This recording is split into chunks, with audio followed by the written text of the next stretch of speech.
Y bueno muchachos, estamos aquí en Dr. Mototech. Esto va para aquellos que tienen motocicletas de Yamaha como FZ250, XTZ o similares.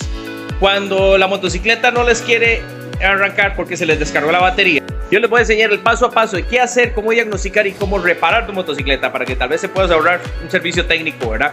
Si quieres hacerlo tú en casa o cerciorarte que el técnico que te va a la motocicleta haga el paso a paso correcto y haga lo que se va a ejercer en ese momento para que tú tengas atención detallada de cómo se hace este servicio. Tenemos por acá una FZ250. Esa motocicleta no está generando a lo que me indica el cliente, bueno, porque la batería se le descarga, pues su batería nueva, pero obviamente la motocicleta insistió en descargar la batería. Entonces vamos a hacer el procedimiento de diagnóstico pertinente para ver qué está pasando. Y es que esto funciona así: el costado izquierdo del motor está el estator, ¿verdad? El generador o alternador, como lo quieran llamar. Ella envía toda esa electricidad cruda al regulador y el regulador se encarga de procesarla y regularla al voltaje adecuado para no quemar la batería. El detalle es que si la batería está nueva y se vuelve a descargar, no está generando el voltaje adecuado, significa que hay problemas con el sistema de carga. Y eso, para corregirlo, se diagnostica de la siguiente manera. Iniciamos por encender la motocicleta, ponemos el multímetro en voltaje de corriente directa conectado a la batería y aquí empezamos a ver, vemos que tenemos 12.24 voltios. Entonces, ¿qué es lo que está sucediendo? Bueno, muy simple. Tenemos 12.5 voltios normalmente en una batería, pero normalmente cuando la motocicleta se tiene un sistema de inyección electrónica o demás, va a requerir de 1 a 2 voltios extra para mantener la alimentación constante de todo el sistema eléctrico de la motocicleta y mantener la batería cargada. Pero si tenemos una caída de voltaje con respecto al mínimo, es donde hay problema. Significa que no está generando lo suficiente para mantener la batería cargada y energizar todo el sistema. Entonces, ¿qué se hace en estos casos? Bueno, muy simple. Hay que medir el voltaje de carga y tiene que estar en un mínimo de 13.5 voltios y un máximo de 14.5. ¿Por qué hay un mínimo y por qué hay un máximo? Bueno, el mínimo nos hace saber de que la batería se mantiene cargada y el máximo nos hace saber de que no vas a quemar la computadora de la motocicleta.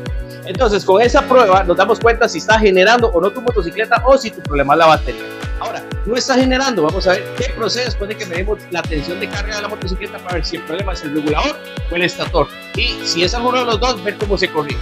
Entonces, enlazado al conector que viene con los cables que vienen desde las bobinas, nos enlazamos a los cables, en este caso los cables blancos, que son los que vienen de las bobinas en corriente alterna. Ponemos el multímetro en corriente alterna y vamos a encender la motocicleta para poder hacer la lectura de cuánto voltaje está ingresando las bobinas y si están generando lo adecuado. Como pueden observar, tenemos una tensión promedio de 30 voltios en alterna. Lo veo muy baja para el tipo de bobinas que son, porque normalmente son bobinas monofásicas y este tipo de bobina genera un promedio entre 38 y 42 voltios en promedio al ralente. El detalle es que está generando una tensión muy baja. Ya aquí estoy viendo el primer indicio que me hace descartar este amigo en primera instancia, ¿verdad? Más no lo descarto del todo, pero eso vamos a ver ahorita después de que le hagamos el diagnóstico. Ahora, vamos a hacer una segunda prueba para ver la integridad de las bobinas y es la siguiente. En este costado está del motor, tenemos lo que es el estator. De aquí salen los cables de las bobinas. Ven que ahí vienen los dos cables blancos. El detalle es que el estator está totalmente aislado con una resina, ¿verdad? Para mantenerlo protegido, para que no toque ninguna parte metálica interna del motor. El hecho físico de que el cableado interno de una bobina toque parte interna o de los metales del motor, a ese colapso o a esa falla se le llama aterrizaje a masa o cortocircuito a masa. Entonces, ¿qué vamos a hacer? Bueno, vamos a descartar que no haya un cortocircuito a masa. ¿Y cómo? Bueno, los multímetros tienen la capacidad de poder medir la continuidad entre punto A y punto B. La continuidad se refiere a la capacidad de que pueda fluir una fuente eléctrica de punto A punto B a través de un conductor, por ejemplo, el cobre de un cable. Vamos a ponerlo aquí en continuidad y observen que si pego las dos puntas me va a marcar luz verde y una resistencia muy baja de 0.001. O sea, es prácticamente en continuidad absoluta. Ahora vamos a ver qué pasa cuando tocamos las fases. Al tocar las fases, entre ellas tenemos el ohmiaje promedio que nos va a indicar el fabricante. Puede andar entre 0.8 a 1.2. Esto está en 0.9. Puede que ande en una tolerancia promedio, pero no es lo suficiente para mi criterio, ¿verdad?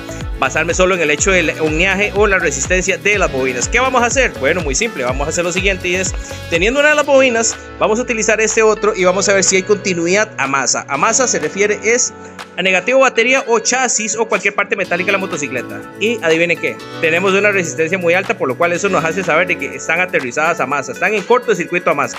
¿Qué sucede entonces? Cuando las bobinas están generando el voltaje o la electricidad que tiene que mandarle al regulador, al momento que lo conectamos al regulador a batería y la batería a masa, se hace un cortocircuito, lo cual hace que ese voltaje crudo se vaya a la chingada y no va a producir voltaje para cargar tu batería.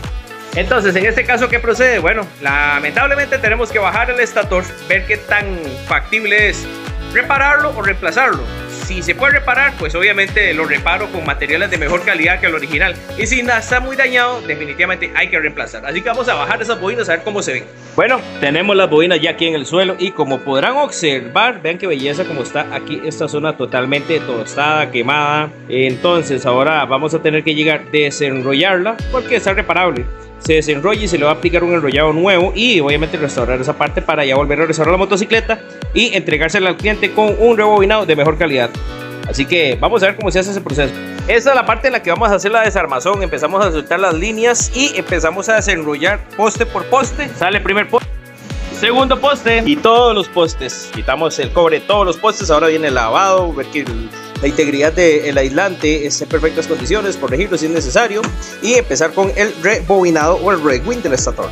Ahora, dato importante, cuando se va a hacer un rewind de estator hay que tomar un dato muy importante y es la cantidad de vueltas que lleva por poste y el calibre del cobre, ¿verdad? Aparte que tiene que ser cobre para rebobinado industrial, que es el que me encanta usar a mí en lo personal. ¿Por qué? Porque tiene una tolerancia mayor a la temperatura y no solo eso, tiene una vida útil más extensa. Entonces siempre respetar el calibre del cobre y la cantidad de giros que aplicado sobre el embobinado. Ahora viene la parte bonita que es rebobinar este pequeño amigo y montarlo para que la moto explote, dice por ahí. Bueno muchachos, ya casi estamos en la última etapa, ya tenemos rebobinado, conectadas las fases, tenemos todo listo. Ahora lo que vamos a aplicarle es la resina y la resina para embobinados, la dejamos secar y de ahí vamos con el ensamble para medir el voltaje, ver que esté trabajando y medir el voltaje de entrega a la batería y si quedamos listos, quedaría nada más lista para entregar al cliente. Bueno muchachos, ya tenemos las bobinas recién embobinadas, rebobinadas, instaladas en la motocicleta, ¿verdad? Escupiendo aceite por todo lado, al estilo Dr. Mototech. No, mentira. No, aquí es como Wakanda, aquí no hacemos eso. Ahora vamos a medir el voltaje de entrega. Bueno, la salvada y beneficio del cliente es que el regulador no está dañado, está en perfectas condiciones. Entonces, lo que pasó al final de cuentas es el rebobinado fue lo que necesitamos para poder restaurar el sistema de carga de esa motocicleta. Y ahora van a ver ustedes mismos cómo queda el sistema de carga generando con normalidad según contra el parámetro de fábrica. Pueden observar aquí bien pegaditos los burners y voilà, de 13.5 a 14.5 es la tolerancia y estamos en 14 voltios actualmente. Pero bueno, ¿qué sabremos nosotros de motocicletas?